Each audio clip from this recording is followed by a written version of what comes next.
Buenas, vamos a explicar el periodo de entreguerras de 1919 a 1939. Sería bueno antes de empezar que por favor tengan a mano el libro. Vamos a empezar a partir de la página 54. Ahí voy a destacar algunas cosas importantes en el libro, entonces sería bueno que lo tengan a mano. El periodo de entreguerras, como el nombre lo dice, ¿verdad? Es el periodo o los años que vamos a tener entre las dos guerras mundiales. Sin embargo, recordemos que los procesos no empiezan exactamente en un año, sino que vienen desde años atrás y por lo tanto este periodo también se va a gestar al mismo tiempo que se estaba gestando la Primera Guerra Mundial. Igual que en 1939 no quiere decir que el proceso haya terminado ahí, sino que continúa, ¿verdad?, en la Segunda Guerra Mundial. Pero los años principales van a ser precisamente los que se encuentran acá. Vamos a iniciar con la Revolución Rusa. Recordemos que, en la página 54 se menciona los antecedentes que tiene esta revolución. Recuerden que la Rusia, ¿verdad?, era una monarquía absoluta, es decir, no había división de poderes, era una monarquía de la familia Romanov que tenía a Rusia muy atrasada desde todo punto de vista, desde la producción agrícola hasta la producción industrial. Y también, ¿verdad?, no estaba actualizado su sistema político. Eso hay que tenerlo muy, muy claro. El zar, ¿verdad?, que Nicolás II era el gobernante en este momento. ¿Ok? Ahora, a partir de las revueltas sociales que ya se venían gestando desde años atrás, el zar decide, para tratar de calmar los ánimos en Rusia, crear la Duma. La Duma es un parlamento. ¿Okay? Ahora, con esto el zar Nicolás lo que quería era calmar las protestas sociales, indicando, ¿verdad?, dando a entender que estaba abierto a una democracia. Pongámoslo así, era como una democracia, una monarquía parlamentaria como ya lo hemos visto en Cívica.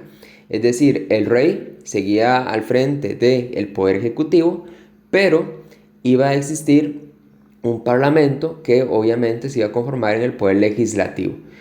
Esta formación, ¿verdad?, de la Duma, pues no calmó los ánimos y siguieron los conflictos. Ahora, aquí hay algo importante que hay que destacar y está en el párrafo segundo de la página 54, y son los partidos políticos. El principal partido político en Rusia que se va a formar en esta época es el Partido Socialdemócrata, inspirado en las ideas de Karl Marx. Aquí hay que tener claro que no estamos hablando del comunismo como tal, sino un partido que busca mantener la democracia. Tampoco estaban pensando en derrocar completamente al rey, sino que existiera una cierta democracia en Rusia, ¿verdad?, con representación de partidos políticos. Y eso hay que tenerlo muy, muy claro. Ahora, este Partido Socialdemócrata se va a ir dividiendo con el tiempo en dos partes. Vamos a tener por un lado los bolcheviques y por el otro a los mencheviques. ¿Okay?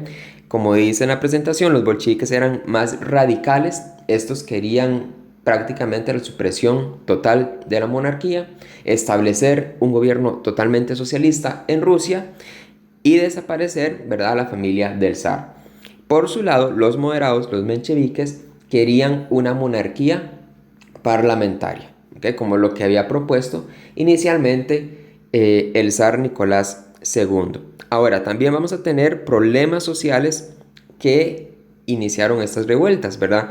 Prácticamente la producción del trigo, por ejemplo, y la situación económica que se agrava con la guerra que se tuvo con Japón en 1905. La economía rusa para este momento realmente estaba muy mal y se había empeorado por esta guerra y además por la decisión de entrar en la Primera Guerra Mundial. Entonces ustedes se pueden imaginar las condiciones en las que realmente vivía la población. Es decir, pasaban hambre, era una sociedad completamente agrícola, no industrializada, la gente estaba viviendo prácticamente como indigentes y además los hombres fueron obligados a abandonar el campo e ir a pelear a estas guerras. Por lo tanto, la situación era bastante difícil en la Rusia zarista. Este personaje que ustedes tienen acá, ¿verdad?, es Karl Marx, que es digámoslo así, el ideólogo inicial del socialismo, ¿verdad? Es quien propone a la ideología socialista como una nueva forma de gobierno contra el movimiento capitalista. Que Rusia existía una gran diversidad también, esto es parte de sus antecedentes, cultural. Esto también dificulta la labor de Nicolás II. ¿Por qué? Bueno, porque al ser un país con mucha diversidad cultural y también religiosa, muchas de estas religiones o pueblos van a querer independizarse. Y eso también provoca un desgaste fuerte a nivel interno militar para mantener a Rusia unida. Y esto también incluye la represión militar contra estas poblaciones y trata y incentiva más esos deseos de independencia. ¿Okay? Dice en 1914 Rusia entra en la Primera Guerra Mundial y por sus derrotas causó impopularidad del zar. ¿Okay?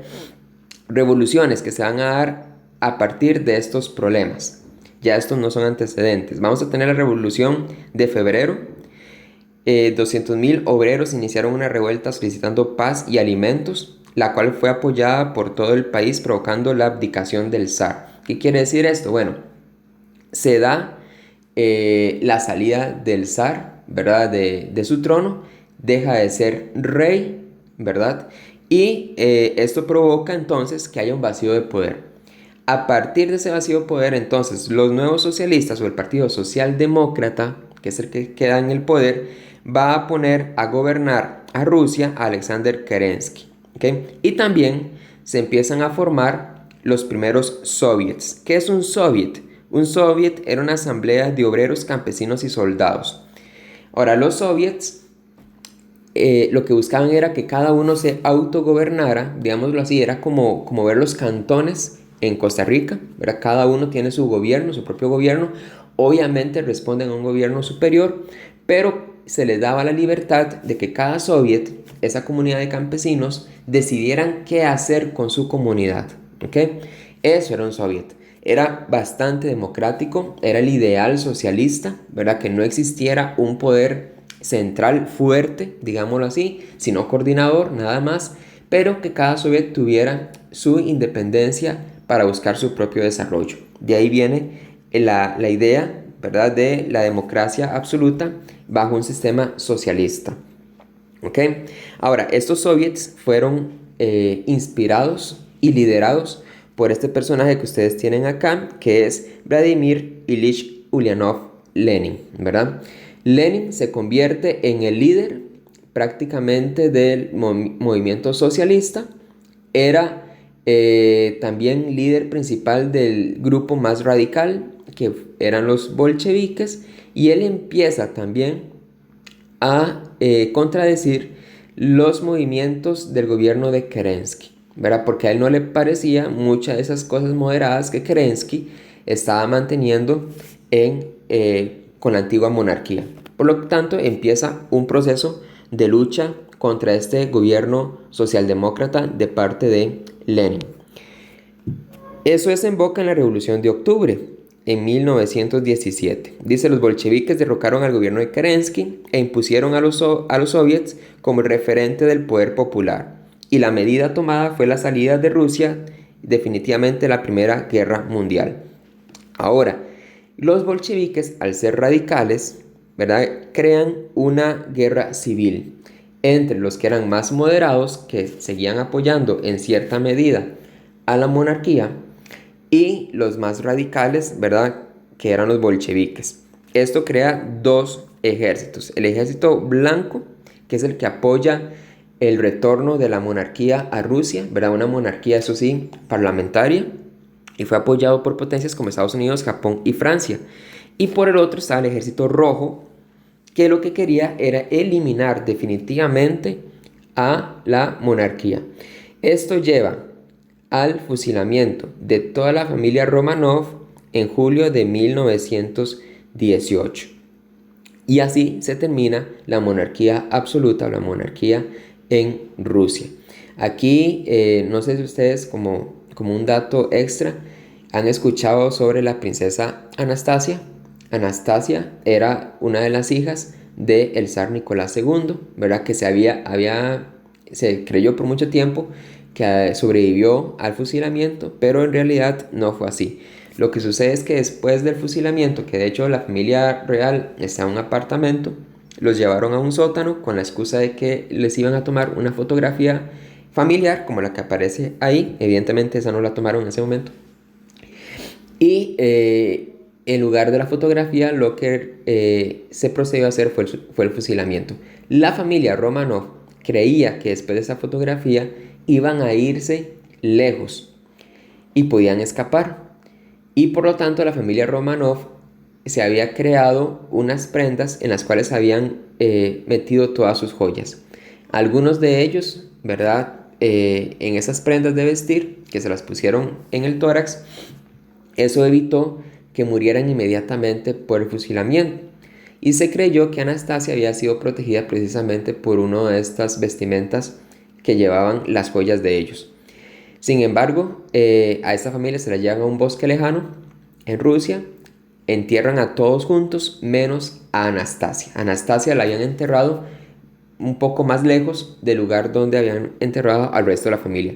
De ahí que se creyó que Anastasia había sobrevivido al ataque, pero en realidad no fue así. Ahora bien, en ese mismo mes, Rusia adopta una constitución política, ¿verdad?, que la define como una república federal socialista y soviética rusa. Y se establece una dictadura del partido único, ¿verdad? ¿Por qué de partido único? Bueno, porque se eliminan todos los otros grupos que no estaban a favor de los bolcheviques, todos los grupos políticos.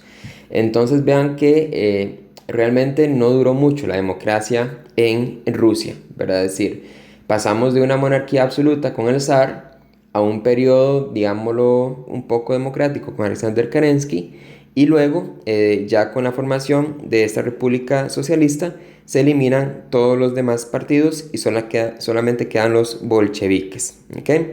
Ahora, se suponía que era una dictadura del proletariado, pero evidentemente vamos a ver luego que no fue así. Ahora, cuando estamos hablando del proletariado, estamos hablando de los obreros, de los trabajadores, de los campesinos, y pues evidentemente no fue así, ¿verdad? Los que quedaron en el poder fueron gente intelectual, digámoslo así, como Lenin y su grupo. Ahora, dentro de ese grupo, sí había un personaje que era de clase, que venía totalmente de clase popular, que era Stalin, pero ya vamos a ver en lo que se convirtió luego. Medidas tomadas por Lenin una vez que llegan al poder. Bueno, en 1921, para enfrentar el deterioro de la economía y el atraso agrario e industrial, Lenin instaura la nueva política económica y tiene dos medidas principales. Una es permitir la propiedad privada en el campo, en las pequeñas industrias y los comercios. Vean lo interesante, que a pesar de ser un gobierno socialista, se permite todavía en ese momento la propiedad privada. En un gobierno comunista, socialista, no se permite la propiedad privada, ¿verdad? Pero en este primer momento sí. Y luego también colocar bajo el control del Estado la banca, la industria pesada y el comercio exterior, ¿verdad? Que eso sí, evidentemente ya es más característico de una economía o un país bajo el régimen socialista. Esto era parte de estas medidas que tomaba Lenin. Se puede decir que Lenin no era tan radical, ¿verdad?, como algunos pensaban, porque sí permitió todavía algunas cosas importantes desde el punto de vista capitalista. En 1922 se crea la Unión de Repúblicas Socialistas Soviéticas, ¿verdad? Ya deja de llamarse Rusia y está compuesto además de Rusia por esos países que se mencionan acá en la presentación. Su capital, ¿verdad?, iba a ser Moscú, ¿verdad?, como el soviet, digámoslo así, principal, y donde se iba a organizar toda la dinámica de la nueva república socialista. Ahora, no queda completamente establecida hasta la Constitución de 1923. Es en 1923 cuando queda oficialmente el nombre de Unión de Repúblicas Socialistas Soviéticas. Antes de eso, no. ¿Okay? Ahora, dice Lenin murió en 1924 y se inició una lucha por el poder entre varios líderes bolcheviques. Es decir, Lenin no dura mucho en el gobierno y esto deja un vacío en el poder, entre los que se destacaban Lev Trotsky y Joseph Stalin. El primero era partidario de extender la revolución, mientras el segundo pretendía consolidar el comunismo dentro de la Unión Soviética antes de llevarlo al exterior. Recuerden que uno de los principios del comunismo, y eso lo vimos en cívica, es la idea internacionalista que ellos tienen. Ellos creen que el comunismo tiene que abarcar no solamente a un país, sino a todos los que están a su alrededor. Y que eso va a eliminar las fronteras. Ellos no ven, por ejemplo, a Rusia no la veían como un país diferente a Ucrania, que ya pertenecía a la Unión Soviética, sino que lo veían como el mismo país. Es decir, no existía fronteras entre los países socialistas. Trotsky quería esto. Trotsky quería primero extender el socialismo por el mundo y descuidar, digámoslo así, lo que pasaba internamente en Rusia. Mientras que Stalin tenía una posición contraria. Stalin decía, no vamos a extender el socialismo en el mundo hasta no tener a una Unión Soviética o una Rusia fuerte, preparada para esa expansión. Dice, en 1922 Stalin fue nombrado en la Secretaría General del Partido Comunista, que era uno de los puestos más importantes, digámoslo así, y en 1927 ese personaje acaparó todos los poderes e instauró una dictadura personal que marcó la política interna y externa de la Unión Soviética en las décadas siguientes. Vamos a caer ahora de una dictadura de partido a una dictadura personal con Joseph Stalin. Stalin va a ser uno de los gobernantes más fuertes que vamos a tener en la historia, pero también de los más sangrientos. Dice, el gobierno de Stalin se caracterizó por el dominio absoluto del Partido Comunista sobre el Estado y la sociedad soviética. En el ámbito económico, Stalin apostó por abandonar la nueva política económica establecida por Lenin. Para eso se propuso el sistema de planes quinquenales. Esos planes quinquenales, ¿verdad?, van a ayudar a organizar un poco, y ahorita lo vamos a ver más adelante, con la crisis del 29, la economía de Rusia por etapas, o de la Unión Soviética por etapas. El gobierno forzó a los campesinos a integrarse a la colectivización, por lo que muchos migraron del territorio soviético. La propiedad privada, eso lo que quiere decir es que queda eliminada en el campo, pues evidentemente en las ciudades lo que es la industria también está en manos del Estado, y ya con esta colectivización de los campesinos que tenían que trabajar ahora en terrenos comunales pertenecientes al Estado, lleva a la eliminación total de la propiedad privada en la Unión Soviética. En el ámbito político, Stalin buscó consolidar su autoridad en la Unión Soviética y a partir de 1934 promovió el uso político del terror. ¿Okay? Dentro del Partido Comunista se practicaron purgas contra adversarios de Stalin y también impulsó la unificación del partido y el Estado bajo su única figura, bajo él como único líder de la Unión Soviética. Esto es algunos de los ejemplos de las purgas que Stalin realizó. Stalin realmente se volvió una persona muy desconfiada de todos aquellos colaboradores que tenía a su alrededor, y si él consideraba que alguno de ellos era un traidor o quería traicionarlo, simplemente lo mandaba a matar, ¿verdad? Él mató a muchísimas personas. Se cree que fue mucho más sangriento que el mismo Hitler, ¿verdad?, dentro de la Unión Soviética. Pero fue por una situación de desconfianza, que él creía que todos a su alrededor lo podían traicionar, ¿verdad?, como dictador de la Unión Soviética. Ok, vamos a pasar al siguiente tema, que sería la crisis de 1929. Ok, antes de empezar con esto y los antecedentes, hay que tener claro que la Primera Guerra Mundial, ¿verdad?, recordar un poco que dejó a Europa completamente destruida. Recuerden que el que salió ganando en esto fue Estados Unidos, porque fue el país que no recibió ningún daño en su territorio y además entró tarde a la guerra simplemente para ayudar a los aliados a vencer la Primera Guerra Mundial. Ahora, en Europa, ¿verdad?, se producen todas estas consecuencias a partir de la Primera Guerra Mundial.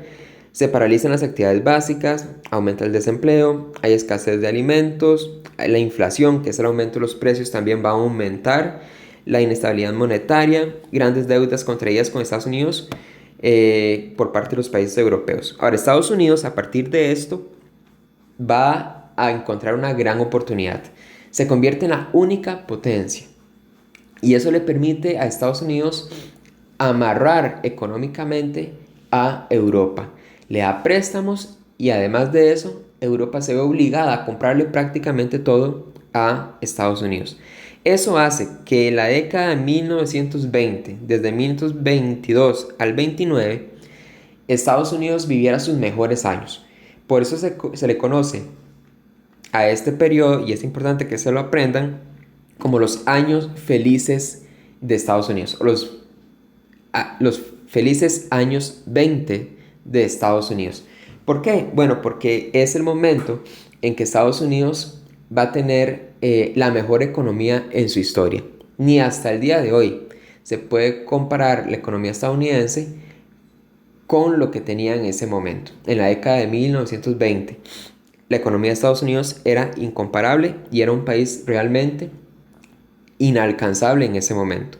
Entonces vamos a tener que consolidar su economía, mecanizó su industria e implementó la fabricación en masa para aumentar la producción y abaratar los costos.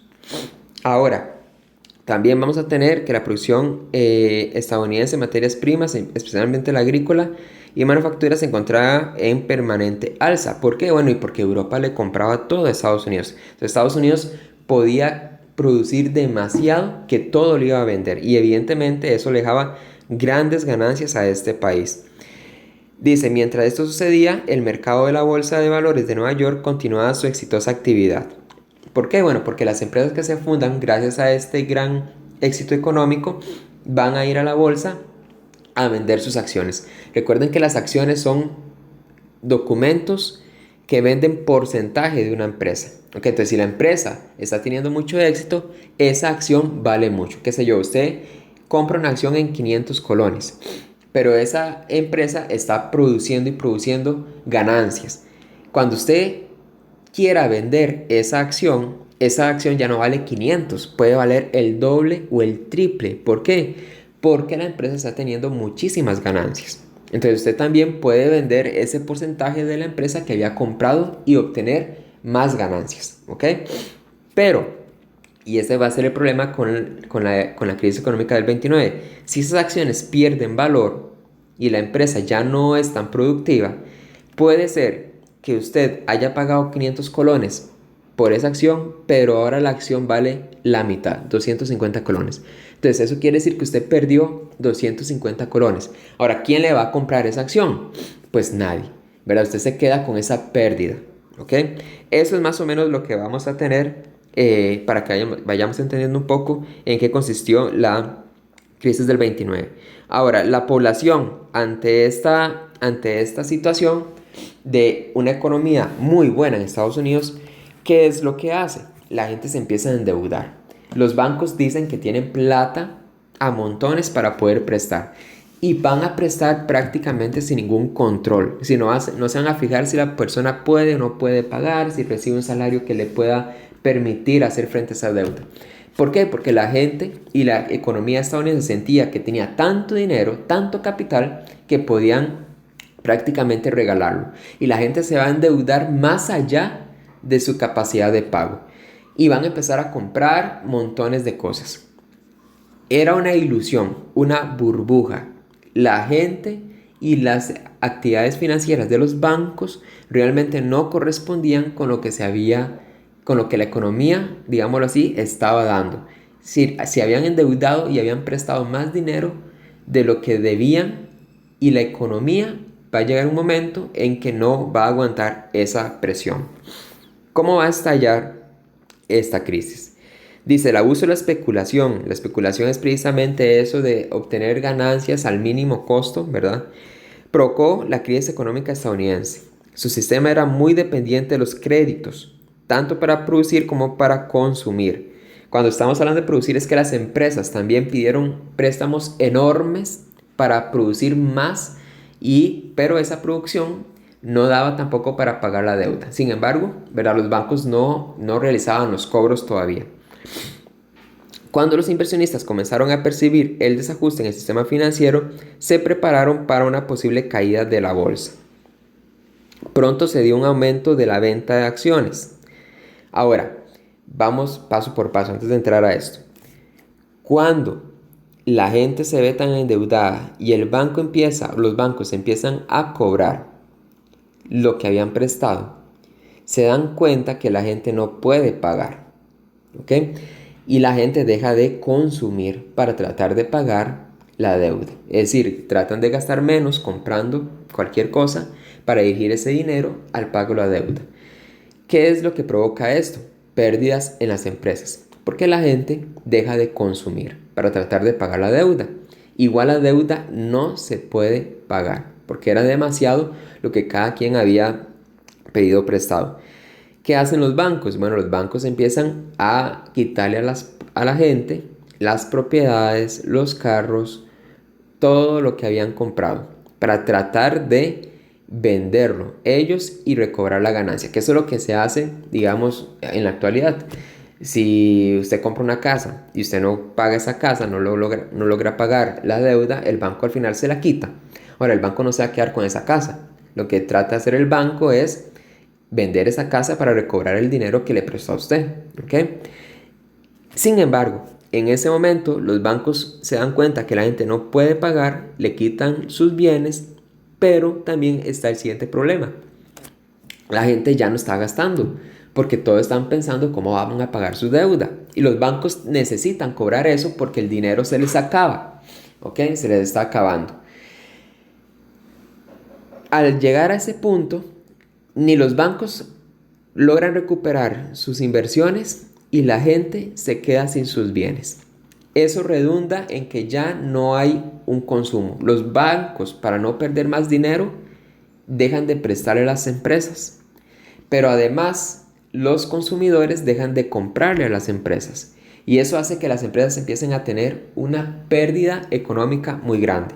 Y es ahí cuando ellos se están dando cuenta que lo que tienen que hacer es vender urgentemente las acciones de esas empresas. Y es ahí donde empieza el problema. Cuando se van a la bolsa de valores a vender las acciones de sus empresas, se dan cuenta que ya al no vender, ¿verdad? Porque la gente no consume, las acciones valen menos de lo que lo habían comprado. Ahora, ¿quién quiere vender o quién quiere comprar, perdón, una acción de una empresa que está teniendo pérdidas? Pues obviamente nadie. Y los propietarios de esas acciones empiezan a tener pérdidas también porque sus acciones no pueden ser vendidas. Entonces dice, pronto se dio un aumento en la venta de acciones, provocando que nadie quisiera comprar y todos desearan vender. El exceso de oferta de acciones hizo que el 24 de octubre de 1929 los precios bajaran a su mínimo. Ese día es recordado como el jueves negro, ¿verdad? Bueno, en la página 61 ustedes tienen los antecedentes, ¿verdad? 60-61, y nos vamos a ubicar ahora en la página 62, ¿verdad? Que precisamente es donde está esta información. Ahora, los mínimos llegan ese día. Sin embargo, dice, luego hubo una caída más grande de la bolsa, la más grande de todas el 29 de octubre de 1929, conocida como el martes negro, ¿ok? Ese es el día en que se le conoce como el crack de la bolsa o el quiebre de la bolsa. Y esto provoca la paralización total de la economía estadounidense. La bancarrota de empresas, quiebran muchas empresas, quiebra la bolsa de valores. Más o menos, para que ustedes tengan una idea, lo que está pasando en la actualidad por el COVID-19 en el mundo es algo similar a lo que sucedió en ese momento. Ahora, se cree que si no se toman acciones que ya se han ido tomando rápido en este momento, la crisis económica que podemos vivir, ¿verdad? Todo el mundo, puede ser peor que la que se vivió en la crisis del 29. Evidentemente, ya nosotros tenemos aprendizaje histórico, ¿verdad? A partir de esta crisis del 29 que sufrió Estados Unidos, porque también afectó al resto del mundo, y hemos tomado medidas para tratar de solucionar estos problemas. Pero sí es importante que ustedes tengan esa comparación, ¿verdad? Los problemas sociales, el desempleo que se está generando ahorita por el coronavirus es tan importante como lo que vivió el mundo en 1929, ¿verdad? Fue una crisis económica muy, muy grande. Ahora, a partir de eso, esa crisis no se queda en Estados Unidos. Es decir, Estados Unidos quiebra completamente, pero al quebrar Estados Unidos, ¿qué sucede? Eso afecta al resto del mundo. ¿Qué pasa con Europa? Europa deja de recibir los productos que Estados Unidos le vendía y también deja de recibir los préstamos que Estados Unidos le estaba dando. Por lo tanto, su economía otra vez va a recibir un golpe bastante fuerte. Europa viene recuperándose apenas.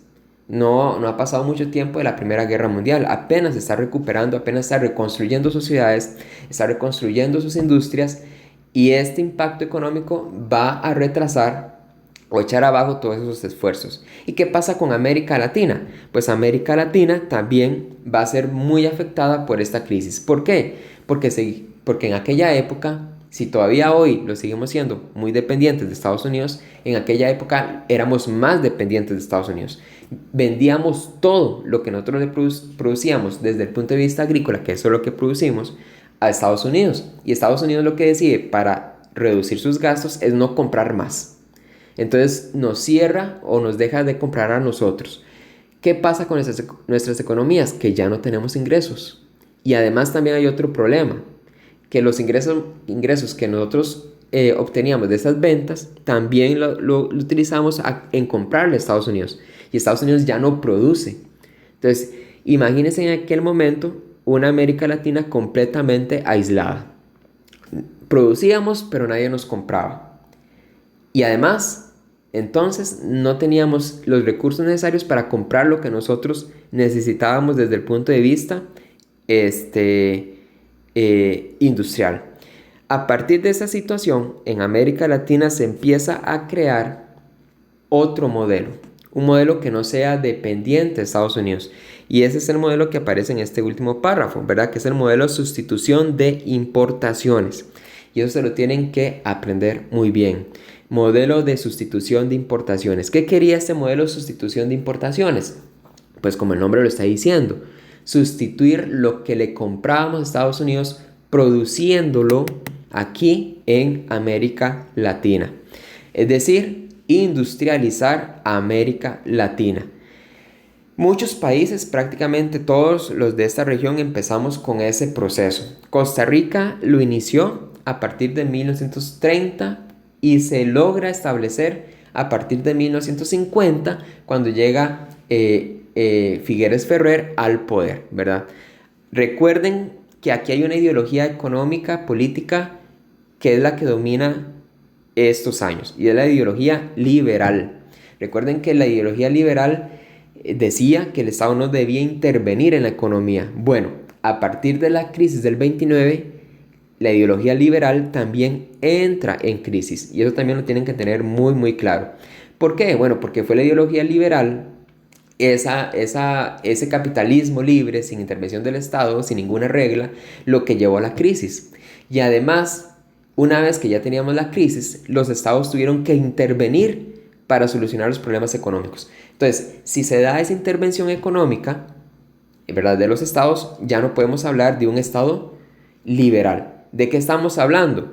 De un estado socialista. Y esto es importante porque el comunismo, el socialismo, durante esta crisis del 29, económica del capitalismo, ellos, los comunistas, el sistema socialista se fortalece. La Unión Soviética va a tener un fortalecimiento bastante grande en esta época. Y ese fortalecimiento se va a ver en todo el mundo. Por ejemplo, acá en 1931 se funda el Partido Comunista, aquí en Costa Rica. Eso lo que quiere decir, si ya en Costa Rica existe un partido comunista en 1931, pues obviamente en todo el mundo ya existe esa ideología, ¿ok? Y eso es importante tenerlo muy muy claro. Mientras la ideología liberal se debilita con la crisis del 29, se fortalece la ideología socialista comunista. ¿Okay? Es más, venía desde muchos años atrás. Aquí en Costa Rica, en 1923, se crea el Partido Reformista, que también tenía una tendencia socialista, pero era mucho más moderado que el comunista. Pero vean que ya desde 1923 en el país se estaba hablando de eso. Ahora, si Costa Rica, que es un país alejado, una esquina en el mundo, ya habían llegado las influencias de esas ideologías socialistas, imagínense lo que había pasado en los países europeos, ¿verdad? Que estaban mucho más cerca de la Unión Soviética y también en otros países de América Latina. Entonces eso también es importante de tenerlo bastante claro. Ahora, ¿qué hace Estados Unidos? Bueno, en este momento el presidente va a ser Franklin Delano Roosevelt, ¿verdad? Él es demócrata. En Estados Unidos hay dos partidos políticos, el Partido Demócrata y el Partido Republicano. El Partido Republicano es extremadamente liberal, ¿okay? Y es al que pertenece el actual presidente Donald Trump. Según ellos, ¿verdad? La economía es lo más importante y el Estado no tiene que intervenir en nada y todo tiene que ser privado. Pero el Partido Demócrata tiene, a pesar de que es liberal también, tiene un tinte, ¿verdad? Un puntito de socialista, ¿verdad? Y ellos creen que el Estado debe intervenir en algunas cosas en la economía.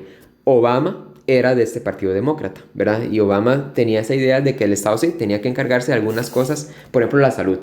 No sé si algunos habrán escuchado del Obamacare. El Obamacare era un sistema de salud público que Obama quería crear en Estados Unidos. Si eso hubiera funcionado, ¿verdad? Porque Donald Trump, cuando llegó al poder, desechó completamente ese plan de Obamacare, de un sistema de salud público.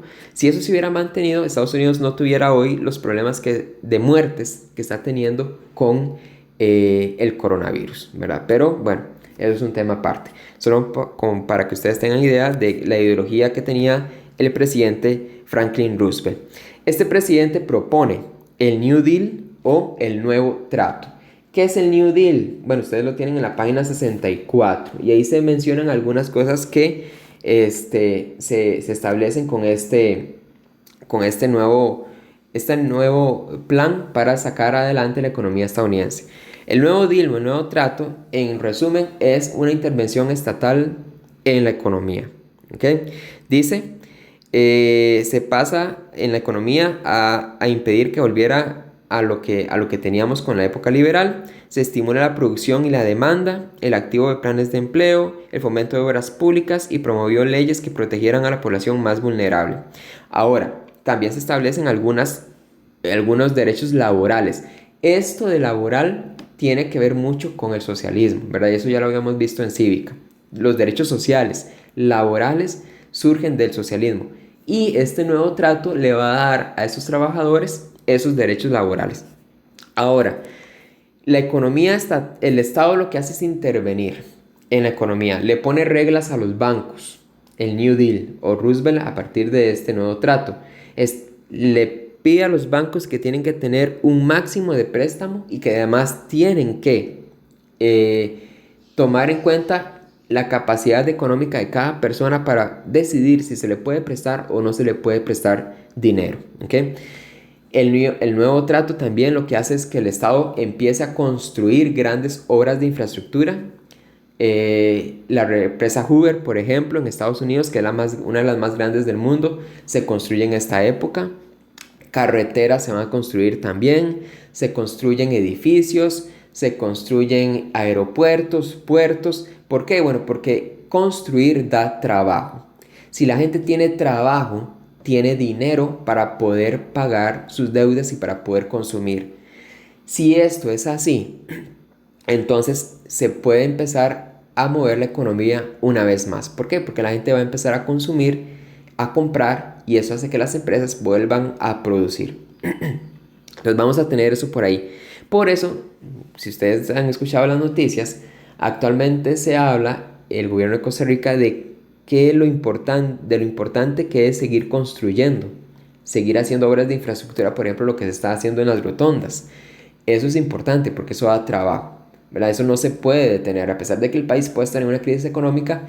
Generar empleo por medio de la construcción es una de las salidas importantes y eso se aprendió en la crisis del 29. Por eso es importante que el gobierno siga haciendo obras de infraestructura.